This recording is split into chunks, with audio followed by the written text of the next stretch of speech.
இந்த ஆர்வி உதயகுமார் எடுத்த எஜமான் படத்தில் பார்த்தீங்கன்னா ஹீரோ நடந்து போன அந்த இடத்துல மக்கள் வந்து அவர் கால்பட்ட இடத்துல நடக்க கூட மாட்டாங்க, வழிவிட்டு ஓரமாக தான் எடுப்பாங்க. இன்னும் ஒரு படி மேலே போய் ஒரு பூமர் தாத்தா என்ன பண்ணுவார்னா, எஜமான் காலடிப்பட்ட அந்த மண் எடுத்து திருநீர் மாதிரி நெத்தியில பூசிக்குவார்.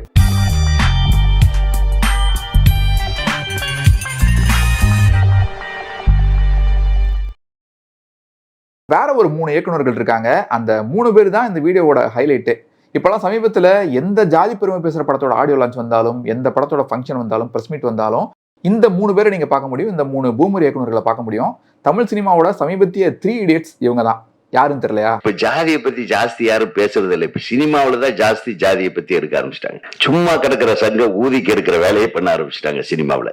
சினிமா துறையில ஜாதியும் இல்லை, மதமும் இல்லை. பா ரஞ்சித்னு ஒரு டைரக்டர், வெற்றிமாறன் ஒரு டைரக்டர், சில டைரக்டருங்க வளர்ச்சி கண்டதுக்கு அப்புறம் தான் சினிமா தளர்ச்சி ஆயிப்போச்சு. இந்த 3 பேர் என்ன சொல்றாங்கன்னு பாத்தீங்கன்னா, சமூகத்துல ஜாதியே இல்லைங்க, சினிமால தான் ஜாதி இருக்கு. சமூகத்துல இல்லாத ஒரு விஷயத்த சினிமா மூலமா ஜாதி உணர்வை இவங்க தான் ஊட்டுறாங்க.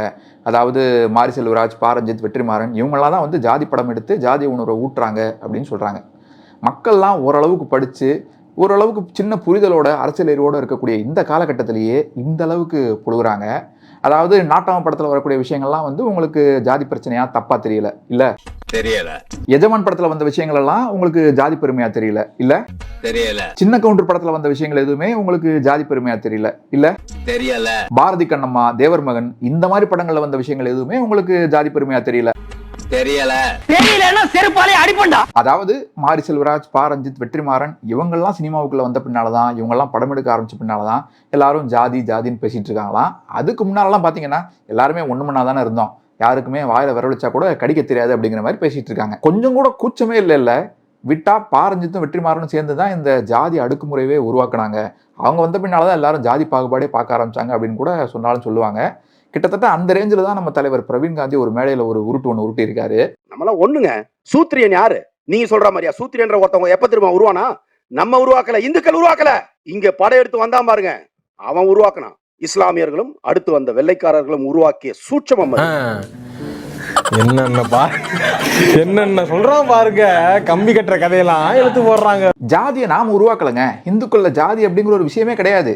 முகலாயர்களும் பிரிட்டிஷும் வந்த பின்னாலதான் ஜாதி அப்படிங்கிற ஒரு விஷயமே இங்க வந்துச்சு. நீ எல்லாம் ஸ்டாண்ட் அப் காமெடி எல்லாம் போயிருக்க வேண்டிய ஆளியா? சிரிக்காம இவ்வளவு சீரியஸா காமெடி பண்ணிட்டு இருக்க. இறைவனுடைய சூத்திரத்தை அறிந்தவன் சூத்திரன், பிரம்மத்தை அறிந்தவன் பிரம்மன், பிராமணன். அப்படிதான் நம்ம வச்சிருந்தோம். வேறுபாடே கிடையாது நமக்கு. கால்நடை பயிற்சி பண்ணுவான், விவசாயம் பண்ணுவான், அவ்வளவுதான் சூத்திரன். அவனை கீழ்நிலைக்கு மாத்துறது யாரு? இங்க வந்து படையெடுத்ததுக்கு அப்புறம் தான் அவனை கீழ்நிலைக்கு கொண்டு போன. சரி, உங்களோட கேனத்தனமான லாஜிக் படி முஸ்லிம்ஸும் கிறிஸ்டின்ஸும் தான் வந்து ஜாதியை கண்டுபிடிச்சாங்க அப்படின்னே வச்சுப்போம். அப்புறம் நீர் எதுக்கு அந்த ஜாதி கருமாந்திரத்தை கட்டிக்கிட்டு அழுகிறீரு? தூக்கி எறிய வேண்டியதானே? ஏன் பண்ணல? ஜாதி ரொம்ப பிடிச்சி போச்சோ? இந்த ஆள் இப்படி பேசினதை பத்தி, அதாவது வெற்றிமாறனும், பா ரஞ்சித்தும், மாரி செல்வராஜும் வந்த பின்னால்தான் வந்து இங்க ஜாதி ஒடுக்குமுறையெல்லாம் அதிகமாயிருச்சு, அதுக்கு முன்னால இங்க எந்த ஜாதிய பிரச்சனையுமே இல்லை அப்படின்னு இருந்தாலும் பேசினதை பத்தி இயக்குனர் வெற்றிமாறன்ட்ட கேட்டப்போ அவரும் தன்னோட பங்குக்கு காரி துப்பிட்டாரு. இந்தியாவில் சாதிய ரீதியான ஒடுக்குமுறை இன்னைக்கு இல்லை அப்படின்னு ஒருத்தர் சொல்றாங்க, அல்லது சமூக ஏற்றத்தாழ்வு இல்லை அப்படின்னு இன்னைக்கு ஒருத்தர் சொல்றாங்கன்னா அவங்க எங்க வாழ்ந்துட்டு இருக்காங்கன்னு எனக்கு தெரியல. அப்ப இருக்கா தமிழகத்துல? இந்தியா முழுக்க இருக்கு. இந்த 3 பேர்ல அடுத்தது முக்கியமான ஒரு ஆளு நம்ம ஆர்வி உதயகுமார். ஆர்வி உதயகுமார் அப்படிங்கிற இந்த ஆளுக்கெல்லாம் பேசுறதுக்கு அருகதே கிடையாது, தகுதியே கிடையாது. ஏன்னா 1960கள், 1970கள், 80களில் பார்த்தீங்கன்னா எம்ஜிஆர், சிவாஜி, ரஜினி இவங்க எல்லாருமே வந்து பண்ணையார்களுக்கு எதிராகவும் முதலாளித்துவத்துக்கு எதிராகவும் தான் வந்து புரட்சி பேசுகிற படங்கள் நடிச்சிட்டு இருந்தாங்க. ரஜினி கொஞ்சம் கம்மியாக தான் நடித்தார், பட் ஸ்டில் அவரும் சில படங்கள்லாம் பண்ணியிருக்காரு. ஆனால் அதை டோட்டலாக மாற்றி 1990களில் பண்ணையார்களை ஹீரோவை காட்டி படம் எடுக்கிற இந்த ட்ரெண்டே வந்து ஆரம்பிச்சது இயக்குனர் ஆர்வி உதயகுமார் தான். அதுவும் எப்படி? ஜாதி பெருமையோட சேர்த்து பண்ணையார்களை ஹீரோவை காட்டுற படங்கள். ஜாதி படம் எடுக்காதீங்கன்னு இந்த ஆள்லாம் கூச்சநாச்சமே இல்லாமல் பேசுறது காமெடி தான். கூட்டத்தில் குசு விட்டுட்டு முதல்ல மூக்க மூடுற மாதிரி ஒரு காலத்தில் எல்லா வகையான ஜாதி படங்களும் எடுத்து அதை ஒரு ட்ரெண்டாக செட் பண்ணி விட்டுட்டு இப்போ இத்தனை வருஷம் கழிச்சு ஜாதிக்கு எதிராக பேசுகிற படங்களை கண்டிக்கிறாரு இந்த பூமர். கிட்டத்தட்ட இதே கதை தான் சின்ன கவுண்டர். தலைவர் எந்த படத்தோட மேடையில் இப்படி பேசிட்டு இருக்காரு தெரியுமா? இந்த வருஷத்தோட மிகப்பெரிய வெற்றி படம், தமிழ்நாடே கொண்டாடின ஒரு காவியம்.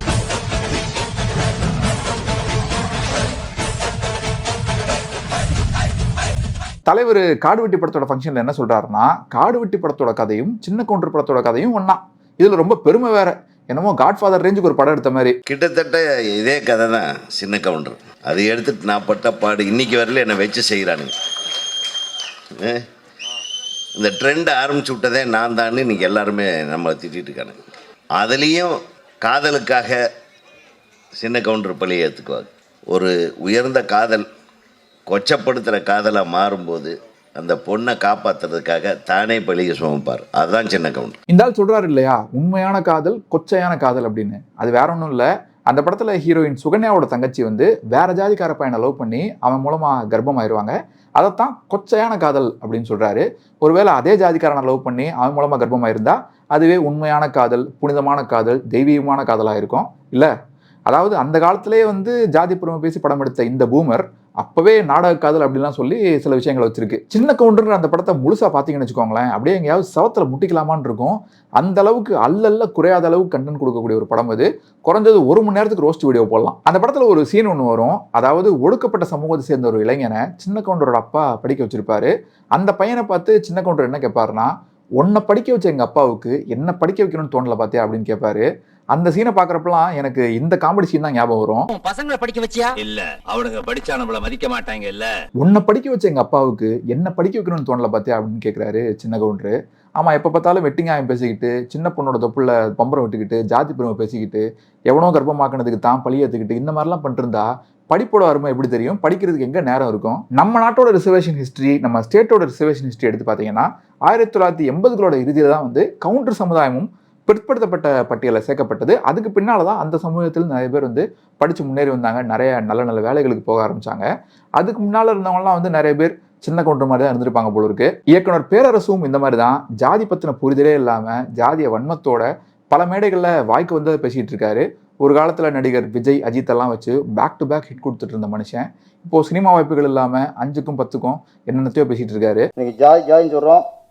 ஒரு 50 வருஷத்துக்கு முன்னாடி, 60 வருஷத்துக்கு முன்னாடி அப்போ கொஞ்சம் ஏற்றத்தாழ்வு இருந்தது. 50-60 வருஷத்துக்கு முன்னாடி ஜாதி இருந்ததுங்க. அதுவும் கொஞ்சம் அதான் இந்த அளவு கொஞ்சமா இருந்ததுங்க. அது கூட இப்ப இல்ல. இவங்களோட லாஜிக் என்னன்னா, அசுரன் 40 வருஷம் முன்னால 80கள நடந்த கதை, பரியரும் பெருமாள் 20 வருஷம் முன்னால நடந்த ஒரு கதை, வாழை 30 வருஷம் முன்னால 1990கள் நடந்த கதை. அதே இன்னும் ஏன் படமா எடுத்துட்டு இருக்கீங்க அப்படிங்கிறது தான் இவங்களோட கேள்வி. எப்போ நடந்த பிரச்சனையை இப்போ எது கதையா பண்றீங்க அப்படிங்கிறதா இவங்களோட லாஜிக். ஆனா உண்மை என்னன்னா, இன்னைக்கு வரைக்கும் நூற்றுக்கணக்கான ஜாதிய ஒடுக்குமுறை சம்பவங்கள் எங்கேயாச்சும் நடந்துகிட்டே தான் இருக்கு. தினம் ஏதாச்சும் ஒரு விஷயத்த நியூஸ்ல நம்ம பார்த்துக்கிட்டே தான் இருக்கோம். இந்த மாதிரி படங்களோட பர்பஸ் 30 வருஷம் முன்னால இல்ல 50 வருஷம் முன்னால் நடந்த சம்பவங்களை பத்தி பேசுறது இல்ல, இன்னைக்கு வரைக்கும் இதெல்லாம் நடந்துகிட்டு தான் இருக்கு அப்படிங்கிறத ஞாபகப்படுத்துறது தான் இந்த படங்களோட பர்பஸ். உதாரணத்துக்கு அசுரன் படத்துல தனுஷோட அக்கா பொண்ணு செருப்பு போடக்கூடாது, தலை மேல செருப்பு வச்சுட்டு போகணும்னு ஆதிக்க ஜாதியினர் சொல்ற மாதிரி ஒரு சீன் ஒன்று வரும். கதைப்படி அது பிளாஷ்பேக்ல 1960களில் நடந்தது. இப்போ அப்படிலாம் நடக்கலையே அப்படின்னு சொல்லிட முடியாது. 2013ல உசிலம்பட்டியில ஒரு ஸ்கூல் பையனை இதே மாதிரி தலை மேல செருப்பு வச்சுட்டு போக சொல்லியிருக்காங்க. அதை தான் வெற்றிமாறன் அந்த படத்துல காட்டியிருப்பாரு. வேறுபாடே கிடையாது நமக்கு. அதே போல பரியரும் பெருமாள் படத்துல வர்ற மாதிரி வேற ஜாதி பொண்ணை காதலிச்சதுக்காக அடிச்சு அவமானப்படுத்தினது மட்டும் இல்லாம யூரினை குடிக்க வச்ச சம்பவங்களும் நடந்திருக்கு. வேறுபாடே கிடையாது நமக்கு. இவ்வளோ ஏன், வாழை படத்துல நடிச்ச அந்த 2 சின்ன பசங்களே வந்து அவங்களுக்கு நடந்த சில ஜாதி ஒடுக்குமுறை சம்பவங்களை ஒரு இன்டர்வியூல சொல்லியிருக்காங்க. கிணத்துக்காரங்களே வந்து ஒரு சட்டை தூக்கி, ஒரு பையனோட சட்டை தூக்கி கிணத்துக்குள்ள போட்டாங்க. நாங்க குளிச்சுட்டு இருக்கும்போது அந்த கிணத்துக்காரங்க வந்துருவாங்க. வந்தோடனே பார்த்துட்டே இருப்போம். யாரா வராங்களா? மாமன்னன் படத்துல கள்ளத்தூக்கிலாம் எறிவாங்களா, அதே மாதிரிலாம் கள்ளத்தூக்கி எறிவாங்க உள்ள. அப்படியா? நாங்க ஓடிடுவோம். ஆனா அருவாளை வச்சு விரட்டிருக்காங்க ஒரு நாள். அப்படி இந்த மாதிரிலாம் பண்ணக்கூடாதுண்ணா. கிணத்துக்குள்ள வந்து குளிக்க கூடாது. மாமன்னன் படத்தோட பிளாஷ்பேக்ல வர்ற மாதிரி பொது கிணறுல குளிச்சதுக்காக இந்த 2 சின்ன பசங்களையும் கல் எடுத்து அடிச்சிருக்கானுங்க, அருவா எடுத்துட்டு துரத்தி இருக்கானுங்க. இந்த பூமருங்க என்னடான்னா, இப்பெல்லாம் யாருங்க ஜாதி பாக்குறாங்க அப்படின்னு இன்னமும் உருட்டிட்டு இருக்கானுங்க. வேறுபாடே கிடையாது நமக்கு. இரட்டை குவளை முறை, பொது கிணறுல தண்ணி எடுக்க கூடாதுன்னு சொல்றது, சரிசமமா உட்காரக்கூடாதுன்னு சொல்றது, இது எல்லாமே இன்னைக்கு வரைக்கும் நடந்துட்டு தான் இருக்கு. ஆனா இந்த சம்பவங்களை படமா எடுக்கக்கூடாது அப்படின்னு சொல்றீங்கன்னா, அதை பார்த்து உங்களுக்கு எரிச்சல் ஆகுது அப்படின்னா, அப்போ அந்த மக்கள்லாம் வந்து அப்படியே இருக்கணும், உங்களுக்கு அடிமையா இருக்கணும் அப்படின்னு எதிர்பார்க்கறீங்களா? வேறுபாடே கிடையாது நமக்கு. சரி, இவங்களோட லாஜிக் படியே தமிழ்நாட்டிலையும் இந்தியாலையும் எங்கேயுமே ஜாதிய பிரச்சனைகளே இல்லை, ஜாதிய பாகுபாடே இல்லை அப்படின்னு கூட வச்சுப்போம். இவங்களோட கற்பனைப்படி நம்ம ஒரு 500 வருஷத்துக்கு முன்னாடி நடந்த பிரச்சனைகளை தான் இன்னமும் படமா எடுத்துட்டு இருக்கோம் அப்படின்னு கூட வச்சுப்போம். ஆனா அப்ப கூட இந்த மாதிரி பிரச்சனைகளை படமா பண்ண வேண்டிய அவசியம் இருக்குல்ல? பிரிட்டிஷ் கிட்ட அடிமையா இருந்ததை பத்தியும் நம்மளோட 200 வருஷ சுதந்திர போராட்டத்தை பத்தியும் இப்ப வரைக்கும் படங்கள் எடுத்துட்டு இருக்கோம்ல. ஏன்னா அதெல்லாம் நம்மளோட வரலாறு. அதே மாதிரிதான் இந்த ஜாதிய ஒடுக்குமுறையும் நம்மளோட வரலாறு தான். இதை வந்து நீங்க மறைக்கவோ இல்ல வந்து மறந்துட்டோ போக முடியாது. ஏன்னா வந்து இதெல்லாம் இங்கேதான் நடந்திருக்கு. நம்மளோட அப்பாவோ தாத்தாவோ வந்து ஜாதி அப்படிங்கிற பேர்ல அடிமைப்படுத்தப்பட்டிருக்காங்க, எல்லா கொடுமைகளுக்கும் ஆளாக்கப்பட்டிருக்காங்க. இல்லைனா நம்மளோட அப்பாவோ தாத்தாவோ தான் இந்த கொடுமையெல்லாம் பண்ணியிருக்காங்க, இல்லைனா கண்டும் காணாம இருந்திருக்காங்க அப்படிங்கிறத எப்போ நீங்க தெரிஞ்சுக்குவீங்க? அதை எப்படி நீங்க வந்து பதிவா காட்டுவீங்க? அந்த வகையில கர்ணன், அசுரன், காலா இந்த மாதிரி 1000 படங்கள் வந்தாலும் அதுக்கான தேவை எப்பவுமே இங்க இருக்கு. ஹாலிவுட்ல கருப்பின மக்களுக்கு எதிராக நடந்த ஒடுக்குமுறையை பத்தி இப்ப வரைக்கும் குறைஞ்சது ஒரு வருஷத்துக்கு 2-3 படங்களாவது வந்துட்டு தான் இருக்கு. Fruitvale Station, Green Book, Hidden Figures, 12 years ஸ்லேவ்னு எத்தனையோ படங்களை சொல்லலாம். அசுரன், கர்ணன், பரியேறும் பெருமாள், வாழை இந்த மாதிரி படங்களை பார்த்தே இவனுக்குலாம் வந்து இப்படி எரியுதுன்னா ஹாலிவுட்ல ஒடுக்கப்பட்டவன் திருப்பி அடிக்கிற மாதிரி எத்தனையோ படங்கள் இருக்கு. உதாரணத்துக்கு ஜாங்கோ அன்சைன்ட் அப்படின்னு ஒரு படம் இருக்கு. அந்த மாதிரி படங்கள்லாம் இங்க வந்துச்சுன்னா இவனுக்கு என்ன ஆகணுங்களோ தெரியல. என்ன ஒடுக்க நினைச்சா உன்னை வாயிலே சுடுவேன் அப்படின்னு ரத்தம் தெறிக்க தெறிக்க டரண்டனோ மாதிரி ஒரு படம் எடுத்தா இவனுக்கு ரியாக்ஷன்லாம் என்னவா இருக்கும்னே தெரியல. அப்புறம் நம்ம பேரரசு சார் சொல்றாரு இல்லையா, கொஞ்சம் ஜாதி இருந்துச்சுன்னு, அது என்னன்னு நீங்களே பாருங்க. அப்போ கொஞ்சம் ஏற்றத்தாழ்வு இருந்தது. எப்படின்னா கோயிலில் ஏற்றத்தாழ்வு இருந்துச்சு, கோவில்ல இருந்துச்சு, குளத்துல இருந்துச்சு, குளத்துல இருந்துச்சு, பொதுவான உணவகத்தில் ஏற்றத்தாழ்வு இருந்துச்சு, உணவகத்துல இருந்துச்சு, பொது இடங்கள்ல இருந்துச்சு, பொதுவா சில பொது இடங்கள்ல இருந்துச்சு, சில கடைத்தெருளோட இருந்துச்சு, கடத்தெருவுல இருந்துச்சு. அவங்களும் சில உள்ளுக்குள்ள விட மாட்டாங்க. யோ இதுதான் நீங்க சொன்ன கொஞ்சமா? கோவில், குளம், ஹோட்டலு, தெரு, கடன்னு பொது இடம் எல்லாத்தையும் சொல்லிட்டீங்க. அப்புறம் உங்களை எங்க தான் வாழ விட்டீங்க? இதுல கூச்ச புண்ணுங்கே இல்லாம பேச்சு வேற.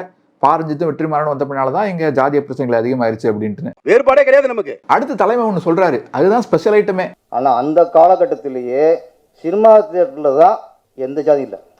உயர்ந்த ஜாதி சொல்ற ஒருத்தன் பக்கத்தில் உட்காந்தானா அவன் பக்கத்திலே தாழ்ந்த ஜாதி, தாழ்த்தப்பட்ட ஜாதி சொன்ன பக்கத்தில் உட்காருவான். கோயிலில் நீ ஜாதியை பார்த்தீங்கன்னா கோயிலோட சிறந்த ஆலயம் எங்கள் திரையரங்கு தான். அப்படிப்பட்ட ஒரு சினிமா திரைத்துறையில் இன்னைக்கு ஜாதி இருக்கக்கூடாது.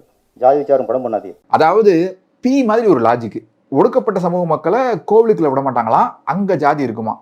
தெருவுக்குள்ள விட மாட்டாங்களாம், ஏன்னா அங்க ஜாதி இருக்குமா. கடைக்குள்ள விட மாட்டாங்களாம், ஏன்னா அங்க ஜாதி இருக்குமா. ஆனா தியேட்டர்ல ஜாதி கிடையாது, அங்க யாரு வேணா படம் பார்க்கலாம். அப்படிப்பட்ட சினிமாவில் ஜாதியை பத்தி படம் எடுக்காதீங்க அப்படின்னு சொல்றாரு. நிஜத்துல ஜாதி இருக்கு, ஆனா அதை சினிமாவில் பேசாதீங்க அப்படின்னு கேனத்தனமா லூசு மாதிரி பேசிட்டு இருக்காரு இருந்தாலும். உனக்கு என்னப்பா, நீ பைத்தியம், நீ என்ன வேணாலும் சொல்லுவ, நாங்க அப்படியா? அடுத்த ஒரு விஷயம் ஒன்று சொல்றாரு, அதாவது சினிமாவில் ஜாதி பார்த்து அசிஸ்டன்ட் டைரக்டர் சேர்க்கிறவன், ஜாதி பார்த்து நடிகர்களை அறிமுகப்படுத்துறவன் தான் வந்து உண்மையான ஜாதி வரியன், ஆதி மனிதனை விட கேவலமானவன் அப்படின்னு. என்னைக்கு ஒரு இயக்குனர் ஒருத்தன் ஜாதி பார்த்து உதவி இயக்குனரை சேர்த்தாலே அதை விட அசிங்கம் உலகம் எதுவும் இல்லைங்க. ஜாதி பார்த்து நடிகரை தேர்வு பண்ணாதீங்க, திறமையை பார்த்து தேர்வு செய்யுங்க. அங்கேயே நீ வந்து ஆதி மனிதனோட கேவலமா போயிட்ட. நீங்க தலைவர் யார சொல்றாரு? தமிழ் சினிமால ஜாதியை பார்த்து நடிகர்களை அறிமுகப்படுத்துறாங்களா? யாரா இருக்கும்? எனக்கு தெரியலங்க. ஒருவேளை உங்களுக்கு தெரிஞ்சா கமெண்ட்ஸ்ல சொல்லுங்க. சரி, ஜாதி பார்க்காதீங்கடா, வாழ்க்கையில படிச்சு முன்னேறுங்கடா அப்படின்னு சொல்ற வெற்றிமாறன், பாரஞ்சித், மாரி செல்வராஜ் இவங்க எடுக்கிற படங்கள்லாம் குறை சொல்றீங்களே, அப்போ அந்த காலத்துல வந்த எஜமான், நாட்டாம, சின்ன கவுண்டர் இந்த படங்கள்லாம் உங்களுக்கு தப்பா தெரியல அப்படின்னு கேட்டா அதுக்கு ஒரு விளக்கம் ஒன்று கொடுக்குறாங்க பாருங்க. சின்ன கவுண்டர் அது அந்த ஒரு கவுண்டர் சமுதாயத்தை பத்தி ஒரு கதை. தேவர் மகன்ல பங்காளி, சிவாஜியும் அதே ஜாதி, காக்கா ராதாகிருஷ்ணன், நாசர் அவங்களும் அதே ஜாதி. நானே சின்ன கவுண்டர் எடுத்தேங்க. சின்ன கவுண்டர் உயர்ந்தவன் மற்றவன் தாழ்ந்தவன் எடுத்தனா சின்ன கவுண்டருக்கு வில்லனே பெரிய கவுண்டர் தான். ஆமா, நான் இது நிறைய பேர் கேட்டாங்க, சின்ன கவுண்டன் நல்லவன் மற்றவங்க கெட்டவன் நான் எடுக்கல. அதுதான் சொல்ல வரேன். நீ மற்றவன் கெட்டவன் நீ நல்லவன் சொல்கிற போது தான் பிரச்சனையே வருது. அப்போ வச்சப்பா வச்சது ஒன்றே யாராச்சும் வந்து எல்லோரும் கவுண்டராக மாறணும்னு சொன்னா சொல்லு. கவுண்டனை தவிர மற்றவெல்லாம் கீழ் ஜாதின்னு சொன்னா இல்லை. கவுண்டனுக்கு கவுண்டனை தான் வில்லனா காட்டுறாங்களாம், தேவருக்கு தேவரை தான் வில்லனா காட்டுறாங்களாம். அதாவது அந்தந்த ஜாதிக்காரனே ஹீரோ, அந்தந்த ஜாதிக்காரனே வில்லன். இதெல்லாம் எந்த காலத்து உருட்டு? நிஜத்துல ஜாதி பிரச்சனை வர்றதெல்லாம் வந்து ஒரே ஜாதிக்குள்ளதானா? வேங்கவேல் சம்பவம் தெரியுமா?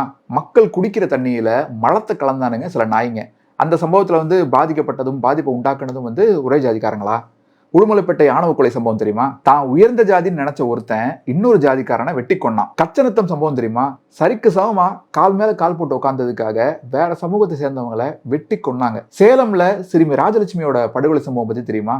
வேற ஜாதிக்காரங்களுக்கு சொந்தமான இடத்துல தண்ணி பிடிச்சதுக்காக பாலியல் வன்புணர்வுக்கு உள்ளாகி கழுத்தறுத்து கொல்லப்பட்ட சம்பவம். வேலூர்ல ஒடுக்கப்பட்ட சமூகத்தை சேர்ந்த ஒருத்தரோட பிணத்தை பொதுமக்கள் யூஸ் பண்ற ஒரு பொது பாலம் வழியா கொண்டு போக விட மாட்டோம் அப்படின்னு சொல்லிட்டு கயிறு கட்டி கீழே இறக்க வச்சது. மேட்டுப்பாளையத்துல தீண்டாமை சுவர் இடிஞ்சு விழுந்து 17 பேர் இறந்த சம்பவம். இதுல எந்த ஒரு சம்பவத்திலுமே பாதிக்கப்பட்டவங்களும் தப்பு பண்ணவங்களும் ஒரே சமூகத்தை சேர்ந்தவங்க இல்ல. அது போக டெய்லி நியூஸ்ல பாக்குறோமே ஆணவ கொலைகளும் குடிசையை கொளுத்துறதும். அதுல எதுலையுமே வந்து யாருமே அவங்களோட வீட்டையே அவங்களும் கொளுத்திக்கிறதும் இல்லை, தான் பொண்ணை எவனோ ஒருத்தன் காதலிச்சிட்டான் அப்படின்னு சொல்லிட்டு தான் சமூகத்தை சேர்ந்த எவனுமே வந்து அவங்கள வெட்டி கொள்றதும் இல்லை. நிஜத்துல என்ன நடக்குதோ அதான் சினிமாலையும் காட்ட முடியும். அதை விட்டுட்டு நாட்டாம, எஜமான், சின்ன கவுண்டர், தேவர் மகன் இந்த படங்கள்ல வர்ற மாதிரி படம் முழுக்க ஜாதி பெருமை பேசிட்டு அங்காளி பங்காளி சண்டையை காட்டிட்டு இருக்க முடியாது. வேறுபாடே கிடையாது நமக்கு. அப்புறம் எல்லா மேடையிலையும் ஒரு விஷயத்த தொடர்ச்சியா பேசுறது.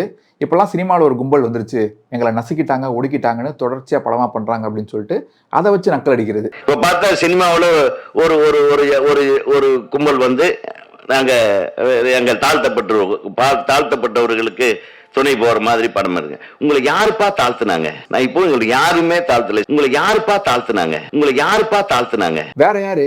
நீங்க தான் தாழ்த்துனீங்க. உங்களை மாதிரி ஆட்கள் சினிமாவில் லூசுத்தனமா காட்டின விஷயங்கள் தான் வந்து அடுத்த ஒரு 10 வருஷத்துக்கு பெரிய ட்ரெண்டா இருந்துச்சு. ஆண்டைகளையும் பண்ணையார்களையும் கடவுள் மாதிரி குளோரிஃபை பண்ணி காட்டுறது, இந்த மாதிரி விஷயங்கள் தானே தொடர்ச்சியா பண்ணிட்டு இருந்தீங்க. ஏதாவது ஒரு படத்துலயாவது நீங்க எடுத்த படங்கள்ல ஒடுக்கப்பட்ட மக்களை சரிக்கு சமாவோ இல்ல மரியாதைக்குரிய வகையிலையோ எப்பயாவது காட்டியிருப்பீங்களா? ஹீரோ ஒரு ஜமீன்தார் இல்ல பெரிய பண்ணையார், அவரை நம்பிதான் ஊரே இருக்கும். பந்தியில உட்காந்து சாப்பிட்டுட்டு இருந்தாலும் கூட அவர் வந்தாருன்னா எல்லாரும் எந்திரிச்சு கையை கட்டி நிக்கணும். ஆம்பளைங்க யாரும் சட்டை கூட போட மாட்டாங்க. துண்டு வச்சிருந்தாலும் தோல்ல போடக்கூடாது, இடுப்புல கட்டணும், இல்லைன்னா கக்கத்துல வச்சுக்கணும். நாங்க தாண்டா இந்த நாடே ஆண்ட வம்சம் அப்படின்னு ஹீரோ பாடுவாரு. அப்போ ஒடுக்கப்பட்ட மக்கள் கூனி குறுகி கையில பறையோட நிப்பாங்க. ஆமா சாமி அப்படின்னு கோரஸ் மட்டும் பாடணும். என்ன கேவலமான ஜாதியை சேர்ந்தவன் நினைச்சியா அப்படின்னு சொல்லிட்டு ஹீரோ ரொம்ப பெருமையா தன்னோட ஜாதி பேரை சொல்லிட்டு போவாரு.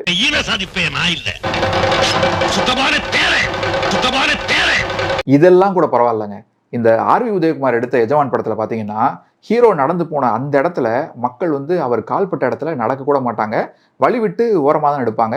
இன்னும் ஒரு படி மேலே போய் ஒரு பூமர் தாத்தா என்ன பண்ணுவாருன்னா எஜமான் காலடிப்பட்ட அந்த மண் எடுத்து திருநீர் மாதிரி நெத்தியில பூசிக்குவாரு.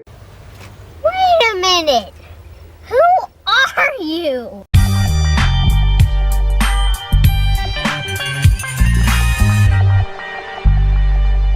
இந்த மாதிரி மோசமான படங்கள், ஜாதிய பெருமை பேசுற படங்கள்லாம் கொஞ்ச நாட்கள் வராம இருந்தது. தமிழ் சினிமா சில வருடங்கள் மட்டும் ஆரோக்கியமா இருந்தது, நல்லபடியா இருந்தது.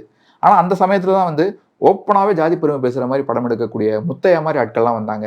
அதுக்கடுத்து நம்ம செல்லாக்குட்டி மோகன்ஜி வந்தார் ஒரு 10 வருஷம் கழிச்சு. லவ் பண்ணாலே அது நாடக காதல் தான், அதனால அவன் அவங்கவுங்க ஜாதிக்குள்ளே காலிச்சுக்கோங்க அப்படிங்கிற மாதிரி ஒரு உயரிய தத்துவத்தை சொல்லி ஒரு படத்தை எடுத்தாரு. வாழையை வாழ வைக்க எத்தனை ஜாதிகாரன் தேவைப்படுறான் பாருங்க. ஐயரு, தேவரு யாரு? பாலா தேவர் தானே தேவரு. நாடாரு யாரு? சரத்குமார் சார். சிம்பு உடையாரு. ஓகே. மிஸ்கின் எனக்கு எந்த ஜாதின்னு தெரியல, அது ஒரு பொது ஜாதின்னு வச்சுக்கீங்க. கிறிஸ்துவாங்க இவன் அவன் பேர் என்ன? நெல்சன்.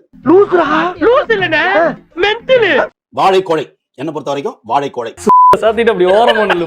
பிரவீன் காந்தி, பேரரசு, ஆர்வி உதயகுமார் இந்த மாதிரி பூமருங்க எங்க உட்காந்துட்டு ஜாதி ஒழிப்பு பேசுவாங்கன்னா மோகன்ஜி பக்கத்தில் உட்காந்துக்கிட்டு தான் ஜாதி ஒழிப்பு பேசுவாங்க. கவுண்டம்பாளையம், காடுவெட்டி இந்த மாதிரி படங்களோட, இந்த மாதிரி ஜாதி பெருமை பேசுகிற படங்களோட ஆடியோ லான்ச்சில் உட்காந்துக்கிட்டு தான் ஜாதி ஒழிப்புலாம் பேசுவாங்க.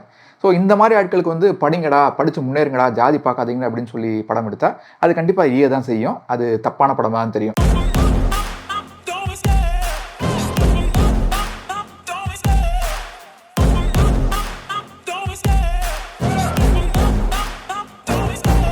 Love the chase and the hunt, and I set the pace when I'm running. I always take what I want and I always give it 100. Don't need a bank, no I'm funded. Play the game like it's nothing, I'm always thankful.